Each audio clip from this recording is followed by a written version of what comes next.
Hello friends, வணக்கம். கேரளால சமீபத்துல நடந்த சம்பவம் நம்ம எல்லாருமே வீடியோல பார்த்தோம். பேருந்து பயணத்துல பார்த்தீங்க அப்படின்னா, ஒரு ஆண் வந்து ஒரு பெண்ண தவறா இடிக்கிறதாகவும், தவறாக சித்தரிக்கப்பட்ட வீடியோ. அத வந்து சோசியல் மீடியால அந்த பெண் வெளியிட்டதுனால, அவர் அவமானம் தாங்க முடியாம தற்கொலை பண்ணிட்டு இருந்திருக்காரு. சோ இதுல ஒரு பெண்ணுடைய மனநிலை என்னவா இருக்கும்? ஒரு பெண் பேருந்துல பயணிக்கும்போது, ஒரு ஆண் இடிக்கிறாங்க, இல்ல வந்து தன்ன வந்து தவறா பயன்படுத்துறாங்க அப்டின்னா, தன்ன பாதுகாத்துக்கணும்னு முதல்ல யோசிப்பா. இல்லன்னா பக்கத்துல இருக்கிறவங்க கிட்ட ஹெல்ப் கேட்பா, இல்ல அருவருப்பா ஃபீல் பண்ணுவா. இல்லன்னா தைரியமா என்ன பண்ணுவா அப்டின்னா, திட்டிடுவா, இல்ல அடிச்சிருவாங்க, இல்ல பக்கத்துல ஹெல்ப் கேட்பாங்க. இந்த மனநிலைமையில தான் எந்த ஒரு பெண்ணா இருந்தாலும் இருப்பாங்க. அப்போ ஒரு பெண் தைரியமா அத வந்து ரொம்ப ரிலாக்ஸா வீடியோ எடுக்கிறா அப்படின்றதுலயே நமக்கு தெரிய வர்றது என்னன்னா, அந்த ஆண் மீது எந்த தவறும் கிடையாது. இந்த பெண் ஏதோ ஒரு நோக்கத்துக்காக தன்னை ரொம்ப விசிபிளா காமிச்சுக்கிறா அப்படின்னா சோசியல் மீடியால இந்த வீடியோ வைரல் ஆகணும். எதனா ஒரு பர்பஸ் இருக்கலாம். சோ அதுலயுமே தன்னையுமே அங்க தவறா சித்தரிக்கிற மாதிரி தான் இருக்கு. அவளுடைய தவறான மனநிலை தான் அவள அந்த மாதிரி வீடியோஸ் எடுக்க வைக்குது.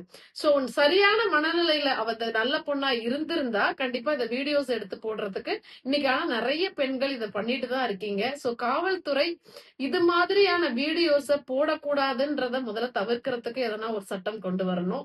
அது மட்டும் இல்லாம ஒரு பெண் போட்ட வீடியோலயே தெரியுது எவ்வளவு வந்து அவ ரிலாக்ஸா அந்த வீடியோவை எடுத்திருக்கா, தன்னை பத்தி தவறான குற்றச்சாட்டு கொடுத்திருக்கா அப்படின்றதும் தெரியுது. அந்த ஆண் வந்து கொஞ்சம் தைரியமா இது மாதிரி தற்கொலைக்கெல்லாம் முயற்சி பண்ணாம அத வாதாடி இருக்கலாம். ஏன்னா பெண்களுக்கே இன்னைக்கு நிறைய வந்து நியூட் பிக்சர்ஸ் ஃபேஸ மாத்தி ஏஐல என்னென்னமோ மாத்தி வந்து ஆண்கள் மிரட்டும் போது கூட பெண்கள் கூட இன்னைக்கு வந்து தைரியமா நின்னு போராடுறாங்க. அதுக்காக யாரும் தற்கொலை பண்ணிக்கிறது இல்ல. அவமானத்தை தாங்க முடியல அப்படின்னாலும் அத நம்மளுடைய விளக்கத்தினாலையும் இல்ல ஒரு புகார் கொடுத்துட்டாங்க, போலீஸ் கம்ப்ளைண்ட் வந்து இவர் கூட கொடுத்திருக்கலாம், அந்த ஆண் கூட கொடுத்திருக்கலாம், முயற்சி இருக்கலாம். ஆனா அவர் என்ன மனநிலைமையில அவசரமா அந்த தற்கொலை முடிவுக்கு போனாருன்றது நமக்கு தெரியல. ஆனா இந்த விஷயத்துல ஒரு பெண் வந்து இது மாதிரி பண்றாங்க அப்படின்னாலே கண்டிப்பா வீடியோ எடுக்கிறதுக்கு அவங்களுக்கு டைம் இருக்கு. அந்த மாதிரி சூழ்நிலையில அப்படின்னா கண்டிப்பா சோசியல் மீடியா மோகத்தினாலதான் அதை பண்றாங்க. கண்டிப்பா அவங்களுக்கு உண்மையிலேயே அங்க ஒரு விஷயம் அவங்களுக்கு தவறா அவங்களுக்கு ஒரு பாதுகாப்பின்மை இருக்கு அப்படின்னா கூட அந்த பெண் பாதுகாக்கிறதுக்கு தான் தன்னை முயற்சிக்கணுமே ஒழிஞ்சு சோசியல் மீடியால போடுறதுக்கு வீடியோவா எடுத்து வைக்கிறதுன்றத காவல்துறை அனுமதிக்க கூடாது. அதே போல சோசியல் மீடியால நம்ம பார்க்கக்கூடிய நம்ம மக்களுமே என்ன பண்ணணும் அப்படின்னா இதெல்லாம் வந்து வரவேற்க கூடாது. கண்டிப்பா எந்த மனநிலைமையில அந்த பெண் அந்த செயலை செஞ்சிருப்பான்றது நமக்கே தெரியுது.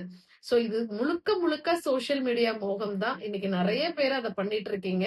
சோ பொது இடங்கள்ல இது மாதிரி போகும்போதும் வரும்பொழுதும் நம்மள பாதுகாத்துக்கிறதுக்கு நம்ம முயற்சி பண்ணணுமே ஒழிஞ்சு அந்த இடத்துல அந்த சூழ்நிலையில ஒரு வீடியோ எடுத்து அந்த பதிவை வந்து நம்ம போடுறதுனால நம்ம ஃபேம் ஆகுறதுனால வாழ்க்கையில எந்த விதமான பிரயோஜனமும் கிடையாது. ஒரு உயிரிழப்பு மட்டும்தான் இன்னைக்கு மிச்சமா இருக்கு. சோ நம்ம செய்யக்கூடிய சின்ன சின்ன விளையாட்டான விஷயங்கள் கூட விபரீதத்துல போய் முடியும்ன்றதுக்கு இந்த செயல் வந்து மிகப்பெரிய எடுத்துக்காட்டு. அந்த பெண்ணுடைய வாழ்க்கையும் போயிட்டு அந்த பையனுடைய வாழ்க்கையும் போயிடுச்சு. நன்றி.